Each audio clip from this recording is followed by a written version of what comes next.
Welcome back to Teacher Quit Talk. We have a real live famous person that we entrapped into coming here. We really do. I won't steal your thunder. Introduce yourself. Tell the people who you are. Hi, everyone. My name's Dutch. I am a creator on TikTok, and I'm also a proud public school teacher. And I work in pre-K here in the city, in New York City, where I was born and raised. When did you become a teacher? Have you always been a teacher? Because for a long time, I was following you, having no idea that you taught. And then one day you were like, my class. And I was like, who? Yeah. So I've taught this whole time. So I started in college. It was like my work-study job. It was one of my jobs. So I worked nights at the library. I was a student supervisor at the library. I taught indoor cycling. And then I worked in a kindergarten classroom as like an America Reads tutor. And that was my like work study job. I did that my junior and senior year. And then sort of like my moment of, I joke, it's not really a joke, but my nepotism moment was like when I graduated college, I was walking down the street and I ran into my assistant principal from when I was in elementary school, who's now a principal of a school. And she was like, hey, what are you doing? You want to come teach for me? I love Doesn't that just say it all about the American education system? Yeah. I found my job on Facebook. Like their recruiting is really a very specific universe. Totally. Yeah. Like they were like, come work for me. I was like, sure. And I actually, I did my undergrad in dance and health education. And so when I graduated, I was dancing professionally. So I wasn't teaching full time. I was basically like subbing and like filling in when they needed me. But it was like a really great way to make money on the side because it was like, I didn't have to do it all the time. Dance, I was booking jobs, but dance pays like even less than teaching. Yeah. They're like, here's $1. You're welcome for the opportunity. Fuck off. Don't Literally, call. that's what it was like. It's like, good luck. Like, yeah, we gave you a meal. Like, I once had a choreographer be like, well, we can't pay you, but I'll make dinner. And I was like, no, that doesn't work for me. They were like, I literally have baked ziti, so I Yeah. don't. Why are you upset? Yeah. It takes me right back to acting in LA. It's like, oh, it's for exposure. It's like I know all of you. I know. Like, we already all know each other. My friends are going to be the ones who come to the show. Like, who are you exposing me to? They know who I am. Yeah. So that's how I got into it. And actually, when I was in college, also, between my junior and senior year, I worked for a charter network that shall not be named. But basically, they have this whole program where they like recruit you your junior year to work the summer between junior and senior year. Fuck, they really. That is the most charter school thing I've ever Yeah. heard. That charter school was like, what if we take the razzle dazzle of an unpaid corporate internship and we bring it into education? What if we Yeah. take them before they know any better? What if we just take the really enthusiastic ones and put them in this program? They probably looked at the course program for the college and realized that you take education law last. And they were like, yeah, so I want them junior year. I want them not knowing the law. Totally. That's better for me. And they did it like how they do it when you're in law school, and it's like really nice when you're in law school, but then when you graduate, it's like hell. Yes. It paid so well. It was like the highest paying job I'd ever had.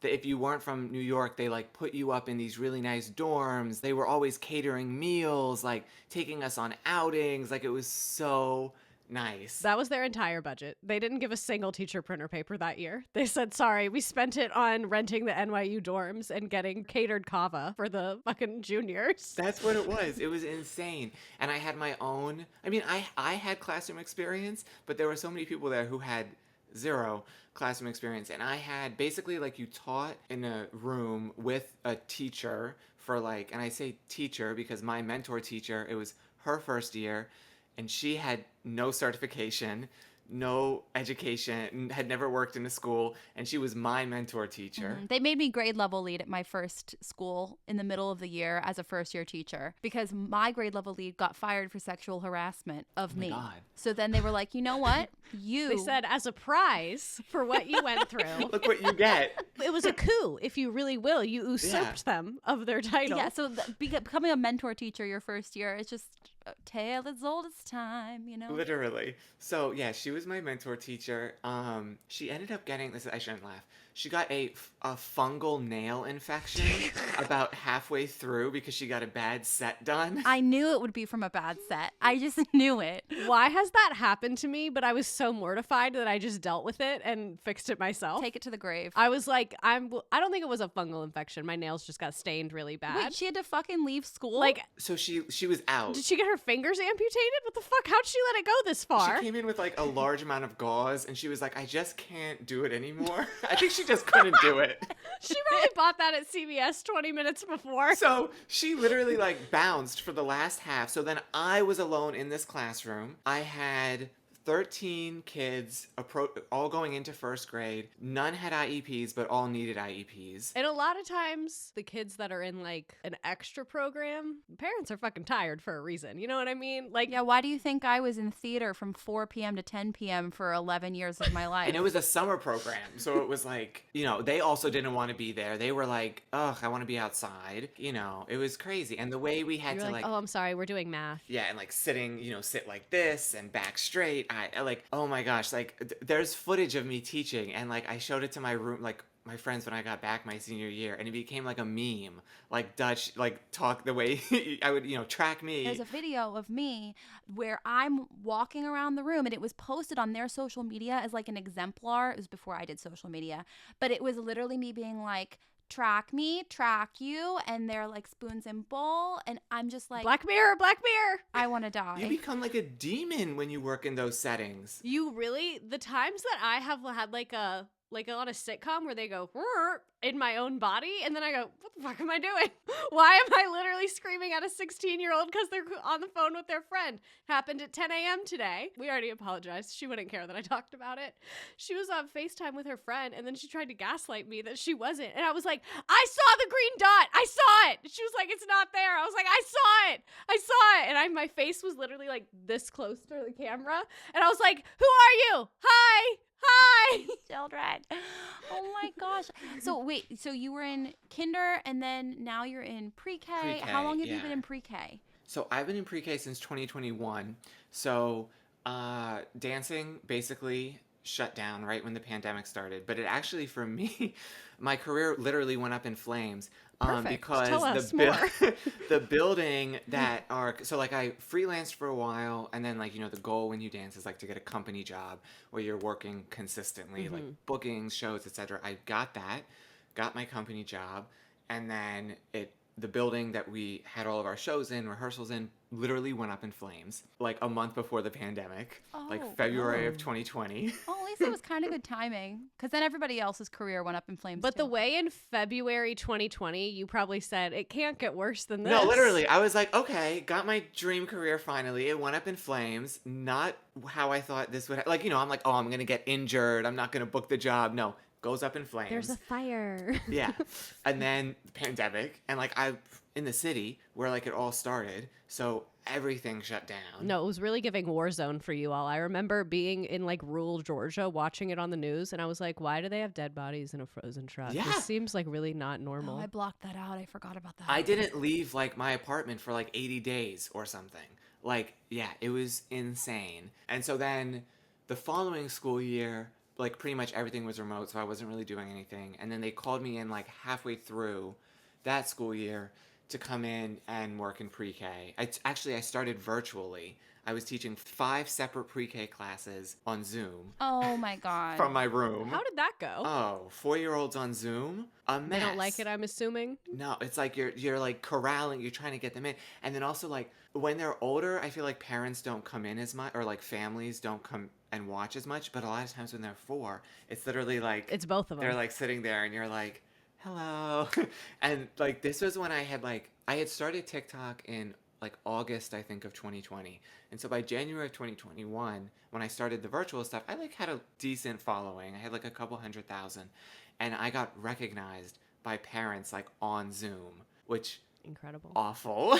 It's like, hi, like, hello, how are you? I'm like, now I have to teach. That's so degrading. Shit. Did that, then I went into the classroom because we were back. And then in the years since then, I've been doing like specialist work, so I don't have my own class. I push in to the pre-K rooms and the 3K rooms now, which are the 3-year-olds. So in New York City, we now have 3K? Yeah, we have 3K, which is free 3-year-old, and they're there the whole day, 8:30 to 3 or 8:30 to 2:45.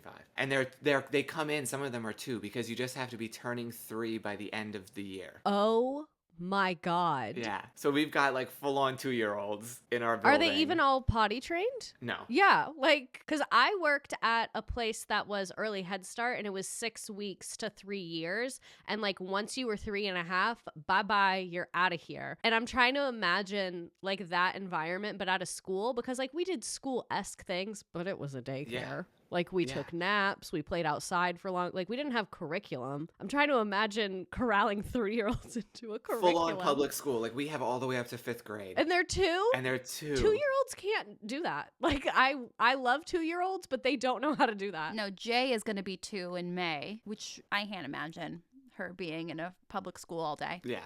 So I push into 3K and pre-K.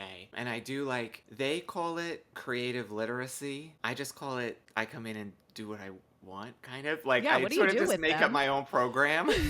Like, they called it creative literacy because pretty much I start every lesson with a book. So it's like... Everybody's so creative. Creative arts literacy is how I like introduce it to parents. Like, I'm doing creative arts literacy with your child. If I was a parent, I'd be like, am I stupid? Did I do that? Like, with your 2-year-old, we're doing creative arts literacy. I'd be like, that one Yeah. is doing creative arts literacy. So it's basically like I'm an art teacher specializing in pre-K, basically. Like I do a lot of like crafts and projects with them and like, you know, things like that, which I honestly really like because I get to see all the kids. Like I always liked the idea of like in high school, when you teach high school, like you get lots of different like you teach one subject, but you have like 6 different groups of kids or whatever it is. In elementary school, unless you're a specialist, like you have the same group of kids the whole year, all day long. It's so intriguing to me how every single state is doing something so vastly different with early childhood education. I hadn't even heard of 3K, and I know TK is a big conversation here right now. I had just gotten used to that, and now we're pushing it even lower. Is it free? Is it like... Yeah, so it's free if it's in...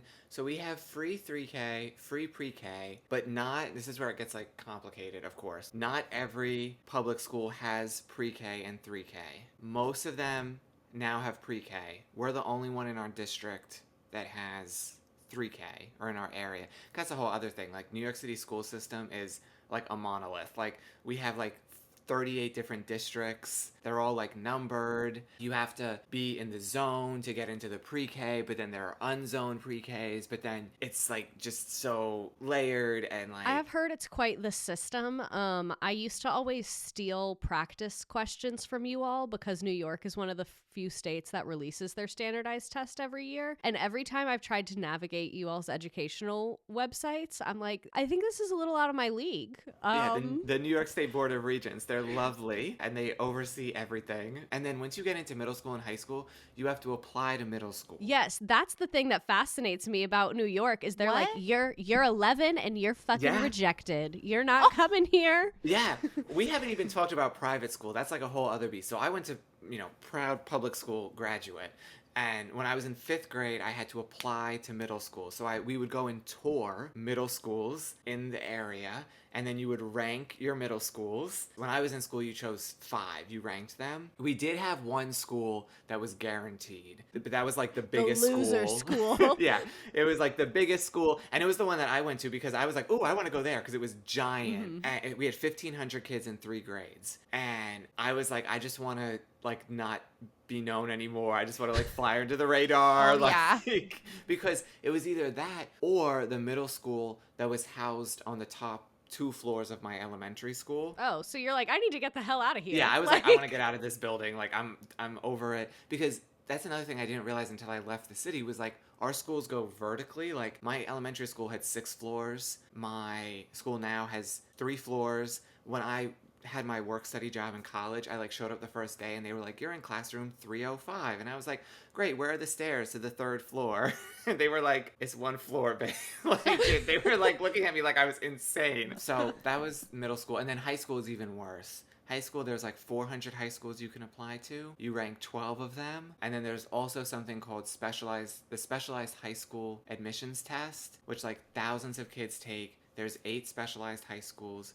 kids start prepping for it in like 6th grade. It's like these like giant, super smart schools. At least when I was in school, it was like match day almost for like, you know, like for doctors. Like on this day in February, you would get a letter. And if you got into a specialized school and a regular school, you would find out which two you got into. If you didn't do well enough on the specialized test and you didn't get into a specialized school, you wouldn't find out what regular school you got into, and you had to wait until March. And then if you didn't get into a school in March, you had to do the secondary round, and you'd find out in April. Why are we doing this to children? To, like, what are we 12-year-olds. gaining by this? Yeah. Who's benefiting here? I don't see this being good Right? for anybody. It was horrible. I just remember like all the drama and at that point Facebook was like the big social media. So it was like everybody would go on and be And like, announce. I got into da-da-da-da-da, I got into da-da-da. And then like you'd go and see like somebody didn't post. Oh my God. And like I didn't get in. I had just started dancing because I got into this like free summer program for like public school kids. You can only imagine what that was like. It was like a bunch of us in the summer. Like anyway, I had just started dancing, and so you know the famed school LaGuardia. Mm-hmm. Yeah. So I had auditioned for LaGuardia with one dance class, literally one dance class of experience. I think you should have made it. I have no idea how you did. I got the but call back. Period. My claim to fame. Period. I got the call back, and I was like, oh my God. And it was my dream school. I was obsessed with going there. And like they always said, like we take like 2 kids a year who don't have experience, who we think have potential. So I was like, okay, great. Everybody knew that's where I wanted to go. Everybody. We got admissions, and I didn't get in. And I was devastated. And I got into a specialized school and a regular school, but I still had to go on to like Facebook and be like, got into these 2 schools, and having people be like, what about LaGuardia? And I had to be like, I didn't get in. I wrote a letter. This is so embarrassing. I wrote a letter to the principal of the dance department, and I was like, if you ever have any openings, like, what, you know, like, just call Taylor up. Like, No, this is absolutely Wait. something my mother would have Yeah. made me do. She was like, why don't you just write a letter? Incredible. So I wrote a letter, and then next year I went back and I auditioned again, and they were like, we don't have any spots, but we'll do auditions anyway because we're required to. And like I walked into the audition, and they like pointed at me, and they were like, that's the one who wrote the letter. I would respect the shit out of you. Like, if I was a teacher at Magic Dance Super Famous Elite Academy, I'd be like, this child was passionate enough that they sat down and wrote us a letter? Fuck all of you. Like, we need to let him in immediately. I know. I was like, oh, so yeah, school admissions in New York is brutal, and that's just public school. Private school, The way that that's public school. I thought the whole point of public school is that it's like, and Easy. you just You just fucking get show in. up. Like, Yeah. you just live nearby and show up. I thought that's supposed to be the shtick. no, it's a whole thing. And parents will move streets so that their kids Oh, go to certain schools. Don't get me started on get that. started on that. I also I don't nanny as much, but I like nannied professionally, like alongside subbing, and then in the summers I would do it a lot. And for you bitches in the suburbs, if you've been a nanny in a suburb, that's different. This is New York City. yeah. Nannying is like the fucking mafia, okay? This is an elite nanny right here. It's another level. And one of my regular families, they were like on the more casual side. Like I just babysat for them when I needed to. But another family I worked for, they signed a lease on a new apartment, didn't move into that apartment, stayed in the one they were at, but just signed and started paying for an empty apartment so that their kid could go to the school that they wanted them to go to. And I was like, all right. That is an amazing use of human resources. I was like, yeah, I really love this. And then they turned around. At the time, this was like right when I graduated college, so it was a few years ago. I was making $20 an hour with them. They pulled me aside. They said, Dutch, we want to give you a raise. We're so happy with the work you're doing. I said, great. We're going to raise you to $21. I was like, wow. You're like, $1 an hour. Second thought. Yeah, I stopped working for them. After the dollar was insulting, I was like, listen, I can make more with another family. And I think they used the apartment as like a tax write-off for his business. Of course. Because why Yeah. wouldn't they? So yeah, that was just the things families will do. I will say I know this is like not related to teaching, but kind of the craziest nanny experience I ever had was I worked a summer in I've worked a couple summers in the Hamptons, which is, you know, like a really nice area out on Long Island. And I worked for a celebrity family. I had to like sign an NDA, the whole thing. And nannying in New York is a whole different beast. With the families, the interviews, like people often look down on like, in the same way they look down on teachers, they look down on like domestic work. Mm-hmm. And it's like, and not that a degree is ever a measure of anyone's worth or education. And there are nannies that have like PhDs and masters. There's a agency here that only has, quote, college educated nannies. Yeah. And it's like, that's their whole shtick. Yeah, I worked for an agency. That was the shtick. It was like you had to be college educated to even be in the agency. And I'm like, I'm sorry. My little Bachelor of Fine Arts in dance has nothing on Linda and her 35 years of infant experience. Like, Yeah. I don't know what y'all think they're teaching at college, but it's not this. But it is not how to stop a colicky baby, because I promise you, don't put me in the room with somebody under 2. I'm like, oh, you're crying. Please communicate. Please learn English. Yeah. That resonates with me. Yeah. I can't believe. So I'm sure, like, if parents are moving streets to get to different schools, do you see this kind of energy coming up in pre-K already, where like the parents are already thinking towards these middle schools and high schools? Oh yeah. Well, yeah, because it all starts at elementary school, because it's not, at least when I was in school, I think it's still this way. Your zone is based on your school, not where you live. So if you get into the school and then you move, you can stay in that school. And then when you go to apply to the middle school, the high school, whatever, you're in the right zone. Like, it doesn't matter so much where you live. Also, once you get to middle school and high school, it doesn't matter as much. There's a lot more options in terms of like unzoned Geography. schools and geography. Yeah. And like, like my high school, actually, I got into a specialized one and a regular one, and I went to the regular one because that's where all my friends were going. And I was like, I don't want to go. Yeah. Like, I was the only one from my middle school to get into this one particular specialized high school. That'd be hard in And I middle was like, school. yeah, and I was like, I don't want to go there by myself. In retrospect, maybe I should have, because I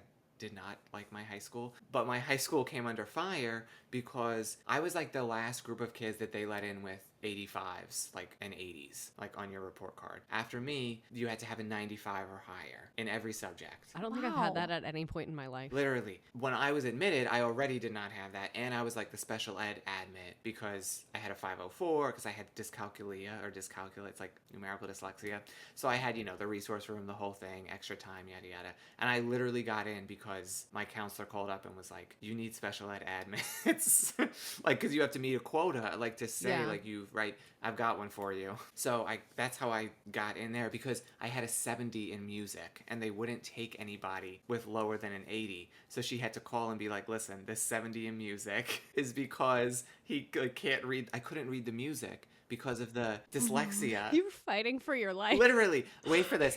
Okay, so I don't know if you've ever done band. I only did it in middle school, and we had like first clarinets, which were like the first chair, which was like the best, second chair, which was like, catching up, right? So I was not first chair, and I was not second chair. I was the only third chair clarinet in the whole band, and I played one note the entire concert. It's the princess track of band. They sensed that you were going to be famous, and they were like, we need to really just like have him here and let his aura grace the room. We don't want him distracted. And humble. We're like, let's keep him humble, because there is nothing like being 13 and they pass out all the sheet music, and then it's like, okay, Dutch, I have yours, and you get handed like, the differentiated music. What I want to know is what district professionals, I want to see, they always tell us to differentiate, but I want to know the district procedure for when one kid goes, why does theirs have pictures? I've done this before. We say everybody needs something, but we don't all need the same thing. Yes. But what I want to know is where the district people are differentiating for us. Can I do like a PD on my own time?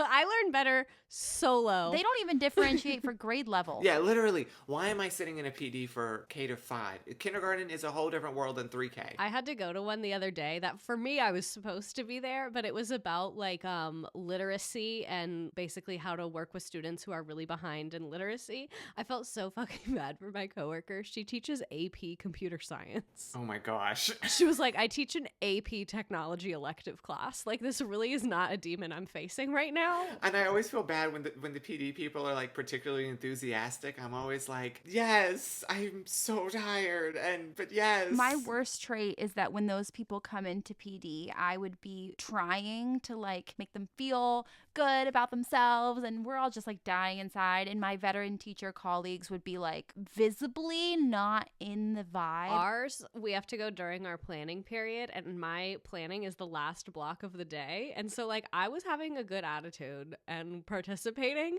but she told us to do that like stations, like where they make the adults do stations. And my coworker, I would take a bullet for him. He goes, I'm in my 60s and I've been teaching all day, so I'm gonna stay right here.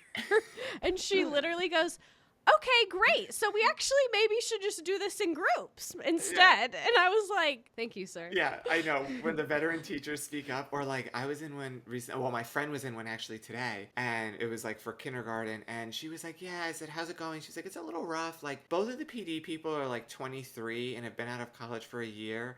And like all the veteran teachers are in there, like all these like 20 plus year teachers are like, why are you talking to me? Like they're so like literally like she's like they're like basically ignoring her. Like she's like I feel bad for her, and I'm like yeah. I'm like but that is always weird when they have like people teaching PD who have never taught. Yeah, like the people that the curriculum sends is always somebody very interesting that I'm like, well, how did you get this gig?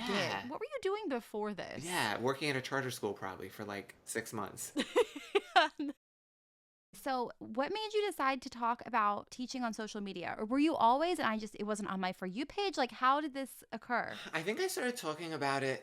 I think in like 2021, I did. I said, I sort of like shared a few stories, and like, I don't know, I just felt like so many funny things happened during the day. I was like, I want to talk about them. I don't want to show my kids, because that is not something I'm into. We're all on the same page with that. Like, you know, the closest thing I've done to that is like I've shown videos of us doing affirmations, but it's literally my face and their voices, and it's 50 seconds of like, I am kind, I am smart. Yeah. It's not like you don't know what a triangle is. You don't know this shape? That video was crazy. Oh. Wait, I don't know what we're referring to. We did an episode addressing the guy. Is the same guy that did the video being like, you can't read and it's the parents' Kids fault. can't Do you read. remember that? It's the same guy who was like, you don't know shapes, but it wasn't actually shape identification. It was cutting in half 3D shapes and conceptualizing what the inside of that shape looks like. I mean, and there are so many teachers, like also like the high school teachers, when they're like, hey, so-and-so, and they have like such weird relationships with the kids. Okay, like low-key me on the no boundaries, but like at least I'm not don't like record posting it. about it. Yeah, well that, and also it's like there's you're not recording it and posting it, and like I'm sure you're like equitable with your no boundaries. Yeah. Like it's all kids. It's not just like the job. Oh, Yeah, no. When it's a female teacher who was a fucking loser ass bitch in high school who's obsessed with the jocks, you need to go to therapy, bitch. You're very weird and creepy, and we're all noticing. Me and my students were talking about this the other day because they were talking about a teacher that I don't know because she isn't at the school anymore. But they were like, yeah, Miss So-and-so would always give them all A's. She would give them snacks. They'd come to her room. And I was like, let's Google her. Why'd she leave? Like, something happened, maybe. Like, that's really odd. Yeah. So weird. Like I had a social studies teacher in high school. Still am unclear as to how he had a job, because all the girls, like 2 of them went to his house one time, his apartment, saw his apartment. Weird. I was like, that's weird. My best friend and I in high school, Patricia, we wanted to go on like one of those trips, like abroad, but The little like EF tours. yeah, EF tours, yeah. But it was like our families had no money to pay for that. Like it was not going to happen. And so like the high school we went to was like very, like they had a lot of, all the other kids, most of the other kids, it was like, oh yeah, whatever, you want to go to Paris? Sure. Have fun in Paris. And yeah, Oui, oui. here's the check. Yeah. That's hilarious because I went on an EF tour and my parents were like, bitch, go get Oh my cultured. God. And they made me I go. love that. And then I got in trouble for drinking. But Oh go my back to- gosh. I wasn't even drunk. I stand by that. To my teacher who said I was drunk, Yeah. I literally wasn't. So this guy ran all the EF tours, of course, because weird. And of course he wants to go on like trips with high schoolers in a hotel. Oh, you want to be in a third location where they don't have access to another trusted adult? In another country, on another Interesting. continent. Yeah.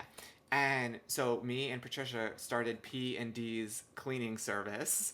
It really didn't take off, but he was like, oh, you can come clean my house. And we were like, I don't know. Yeah, between that and we posted an ad on Craigslist, which like, ooh, probably like, Mom, we didn't do that in high school. Don't worry. Probably not the smartest thing. We ended up getting like this man who wanted like massage. He was like, oh, you can come clean my house, and also do you do massage? Like we were like, okay. That was when we shut down P&D's cleaning service. It lasted about a day.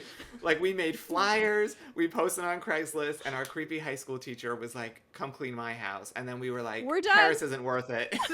We'll just go to Coney Island this summer. Like, Oh my God. One time when I was in high school, my friend, her dad was my teacher, and I went to their house, which like, because I wasn't planning to go to her house, but we were going to take pictures because we were in photography class, and she forgot a battery, so we had to go to her house.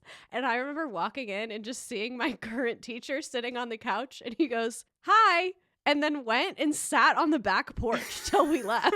he was probably like so freaked Boundary out. Like, king. that's the appropriate reaction. Like, if for some Literally. reason one of your students is at your house for some weird ass reason, just sit outside till they leave. No, like get as far away. I was at the beach over the summer and I saw it wasn't even one of my students. It was a student I knew from school, and I saw her at the beach. I literally was like, I was with my partner and I was like, okay, like please, like Hit the deck. move the umbrella. We tilted the umbrella. We were like 300 feet away. It was a beach. It was giant, but I was like, I do not want to see this child. No.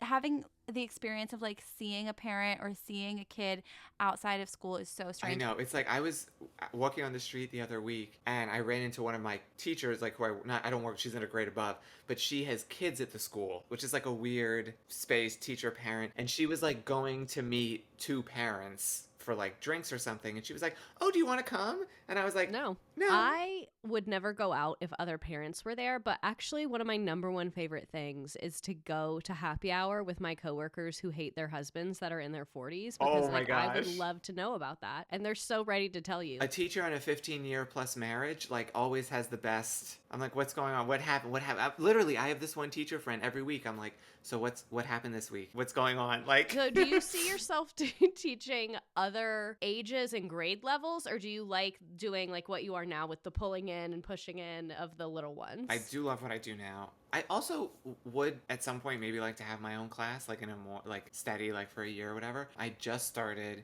my master's. Congratulations. Thank you. I'm unwilling. I don't want to say unwillingly doing it, but it's one of those like I've been teaching for a while now and I'm in these courses and it's like this has, I don't want to say nothing to do with what I'm teaching, but okay.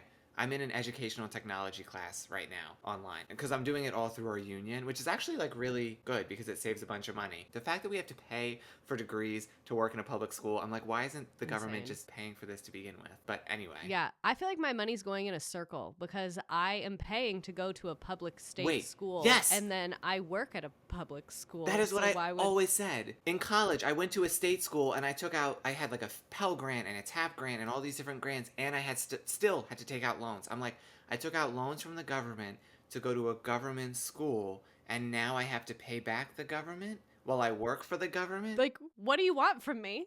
At this point, It's all your money to begin with. Like, you just, like, it wasn't We're the just money just trading going it back and forth? Yes! And then you rate me on how good of a job I did with trading it with you. Right. Like, it's so weird. I know. So I'm in this educational technology class, and we just had to do a unit on adaptive technology, and the videos were from 2001. Oh, So okay. the adaptive technology was a tape recorder, I didn't even know this existed, a literal spell checker. It like kind of looks like a label maker. I'd never seen one of these before. And you would type words in and it would spell check it for you because, like iPads, phones weren't a thing. Interesting. That was it. And then another one was a word processor. Like, not a computer, but like a machine that just did word processing. and this is what you're paying for in I'm the year of our paying Lord 2024. to get a master's in this. Like, It's I crazy can't. that, like, literally, I have learned more about teaching on TikTok and YouTube than I probably will in my master's program. Oh, yeah. I'm fully confident of that. And one of Yeah. those was free, and the other one was like $14,000. literally, that's what I'm paying. At the end of the day, this whole thing will probably be like 14,000, and I'm only doing it because in New York State you have to get it within a certain time frame. And so I'm all right. I'll get this master's, and I literally spent hours looking for like the lowest credit, least amount of time, completely online, lowest amount of cost, like hours dedicated to this. Like, name a master's degree program in New York State. I can tell you about it because I looked it up. I called every individual one to ask if the Zoom was mandatory. They really won't give you an answer beyond like what they recommend, but it's up to the professor. Right. And like the minimum score. I'm like, well, I was like, what's the GPA? What's the minimum GPA I need in this program to like grad? Like in college, I was on top of it. I was always working like A's. This degree, I'm like, all right, what do I need? A B? All right. Yeah, I didn't even check my grades at the end of the year. I'm like, what AI detector do you use so I can make sure that I find the one it can't detect? Like, why am I doing this? So yeah, I'm starting my master's, so eventually I'll have that and I'll stay, in the classroom. I don't know if I want to be in the classroom forever. My dream job is to be a talk show host. Like that's my like secret dream Me job. too. So always dreaming of that. And still obviously like doing social media and stuff, which is weird to do social media and teach, which I'm sure both of you know. How It's is that? Like, what's your perspective on that? I have a lot of feelings about people who I don't want to say just influence, but who do content creation full time who are like, this is so hard. This is such I have a hard lot of job. opinions because they And I'm need to like, go work at a coal mine, Yeah, and I'm that's like, a hard babe, job. come clock in. Like, let me know when you're paying union dues. The head custodian at my school informed me of the best way to tell if someone has ever had to work hard in their life because he told me he knows I've had to work because I break down cardboard boxes when I throw them away. Oh my gosh. That's a big one. And I was like, that's so true. Because if you've never had a hard experience, you would have never thought to do that. That's such a service industry thing. Right? Because he was like, a lot of people, they just throw the giant box in the dumpster, not even thinking about the consequences. Yeah. And he was like, yours are broken down. And I was like, they are. He's like, yeah. Yeah, so I definitely, I have thoughts on that. I'm like, not that content creation doesn't come with its own set of horrors, like, hello, internet hate. Literally nothing prepares you for that. You see, like, a big creator being like, people are saying horrible things about me. You're like, okay. And then you become a somewhat big creator and people say horrible things about you. And you're like, oh, no, they really meant it's thousands. Like, yeah. when they said thousands of people were saying horrible things, they really meant thousands of people. I thought y'all were kidding until it happens. I've really only gotten into the dozens, and it scares me to think that it could be thousands. That's so overwhelming. This is what's hard about it. It's that. Yeah. But like the actual like day to day, no. No, yeah, not at all. Yeah, I was like, it was the summer of 2022. This guy had posted this like stupid video about moving to the Bronx and like he didn't like it. And then he went on to post all this like other inflammatory stuff. I stitched that one video and I was basically just like, maybe become a part of your community or whatever. It was literally remember not. this. Yeah. And then it went onto Twitter. Oh no. Which I don't have, like, because I'm like scared. I love Twitter, but it's horrifying. It's a crazy. Do you remember? ass I got place. eaten up after a month on Twitter, and I was like, Yeah. actually, I'm done. Yeah, so this person, it wasn't even me that posted it. Somebody else, I'm like, you person that shared the video. They posted it, and literally thousands of comments, thousands of, it blew up. New York Post, God. it's some daily tabloid in the UK picking it up. We won the war. Leave us alone. He ended up getting fired from his job because he did a bunch of awful stuff. Had nothing to do with my video, but they held my video up as like crazy woke queer gets a man fired from his hardworking man from his job. The media just ran with it. Like it was actually the person who shared it to Twitter originally was sharing it as like I love this. This is Of great. course. And then it, ended up this woman wrote an opinion article in the Washington Post about me as an example of how, because I did a follow-up video where I was like, okay, the hate on this is extreme. And in that video, I was like, and I fully understand that when you post yourself online, you're opening yourself up to critique. Like, hello. Like when people are like, I didn't ask for this platform. I'm like, then get off the platform. Yeah, like Right. hit delete. That's Button's such right weird there. energy to me. Like, I didn't ask for any of this. It's like, well, you bye. don't have to post any of it. Go away. Like, so like, Does someone have a I'll- gun to your head? Yeah, Like, literally. Like, I'll never say that. And I said in the video, I was like, this has been extreme, and I think there's a fine line here between like bullying and accountability. And I understand that I willingly post myself online. Like, this isn't a pity me for that. It's just like a be aware of this. She took that video, of course, cut it off right where I said I got a lot of hate, and left out the part where I was like, I understand this is part of sometimes what happens, and wrote a whole article about how maybe people like me shouldn't post online because things like this happen, and I should just maybe keep my thoughts to myself. Oh my It was a gosh. nightmare. Anyway, basically, spark notes of all of that is it was a very traumatic July when that happened.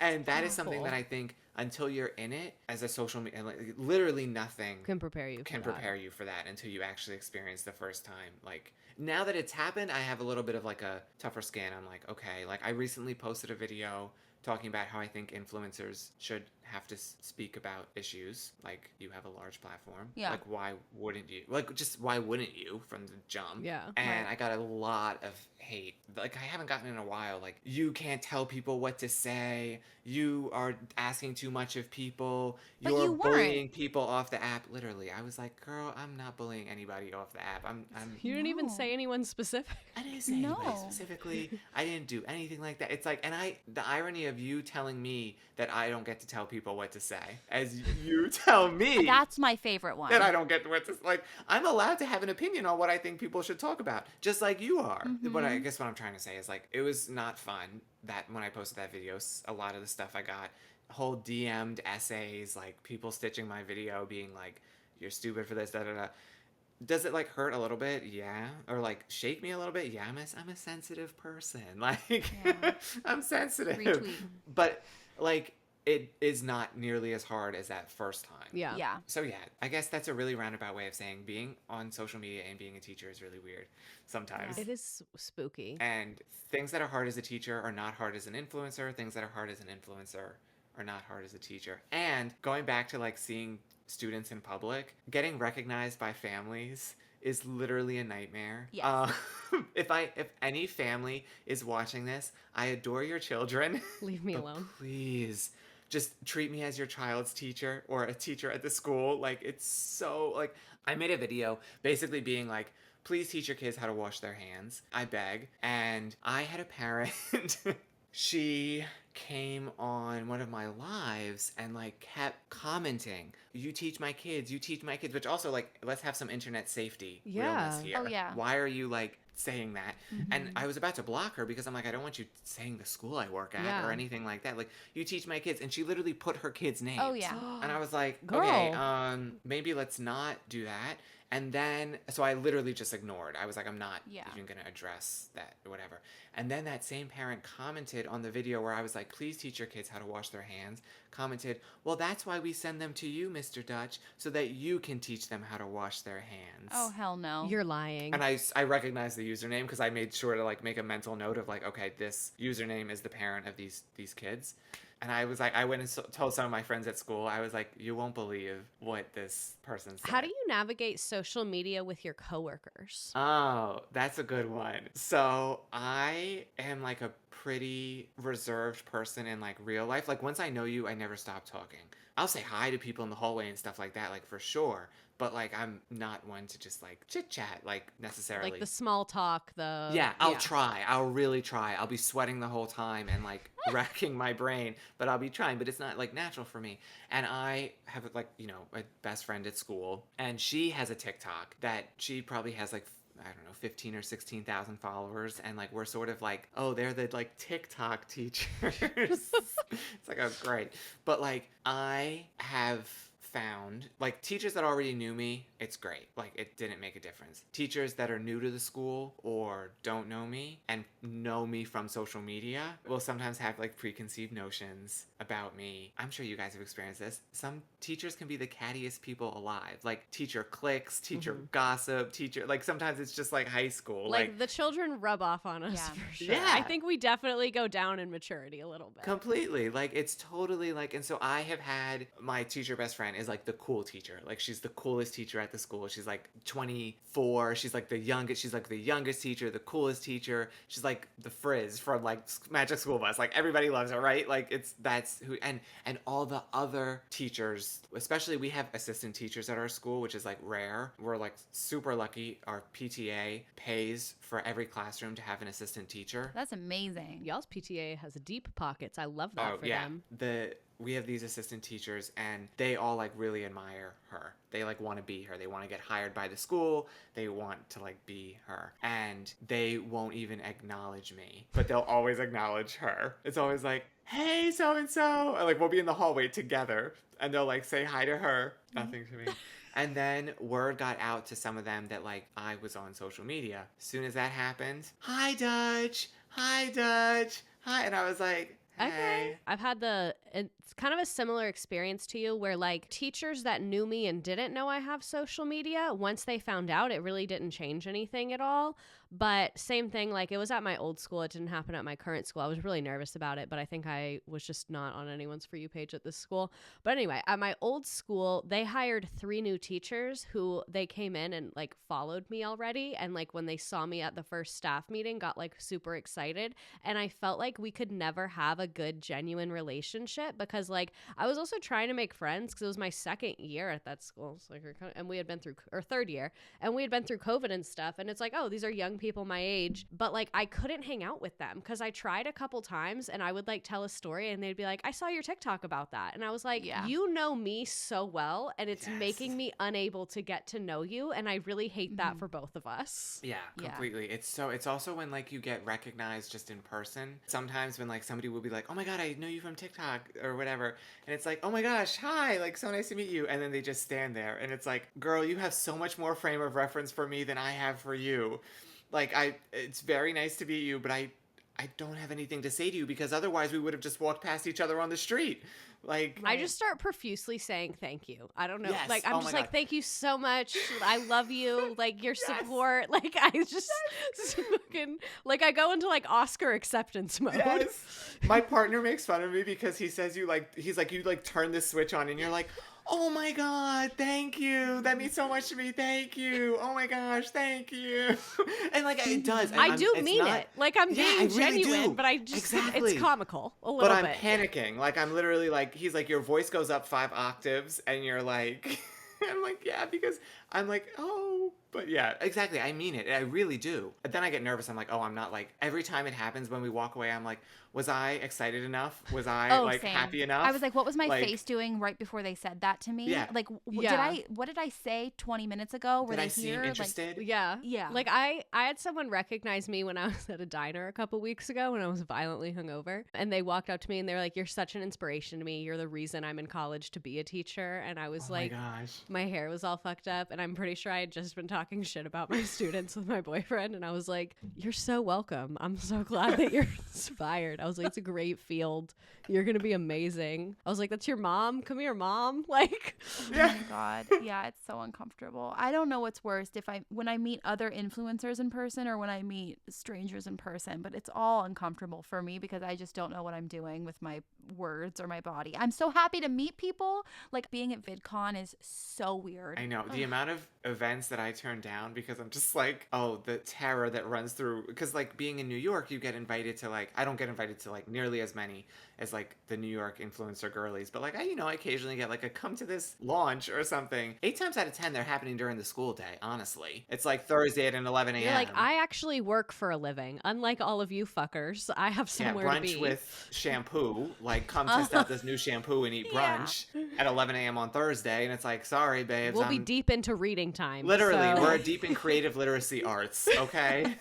Call You me wouldn't up. know about Brown Bear. Yeah. Is there anything else you want to share with the people? Like anything you wish that people knew about teaching, especially teaching little kids? Like what do people need to know? 3 like main things. They're still very little and they're learning everything. It's okay that your 2-year-old is not reading. It's okay that they can't do algebra. I love New York. Like it's really it's okay. They're good. Like let's work on colors. Let's washing hands. If I could emphasize that again.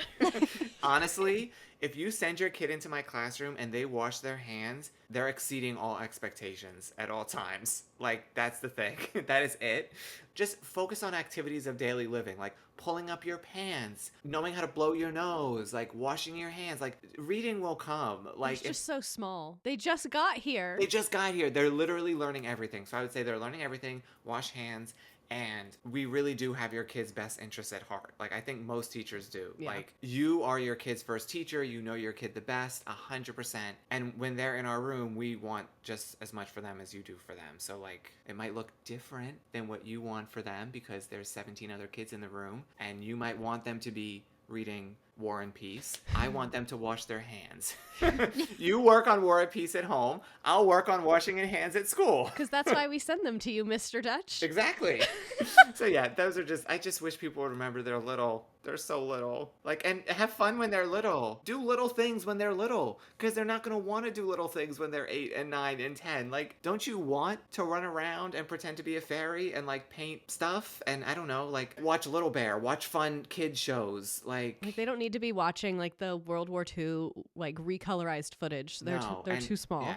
Yeah, put Coco Melon away, put Little Bear on. Yes. Put on the 90s and early 2000s kid shows. That's all we Oh my need. God, amen to that. Thank you so much for coming. So much for coming. This was amazing. Oh, this was so fun. Thank you guys. Thank you guys for listening. We hope you all have a great day at work. Wash your hands. Yeah, wash your those damn hands.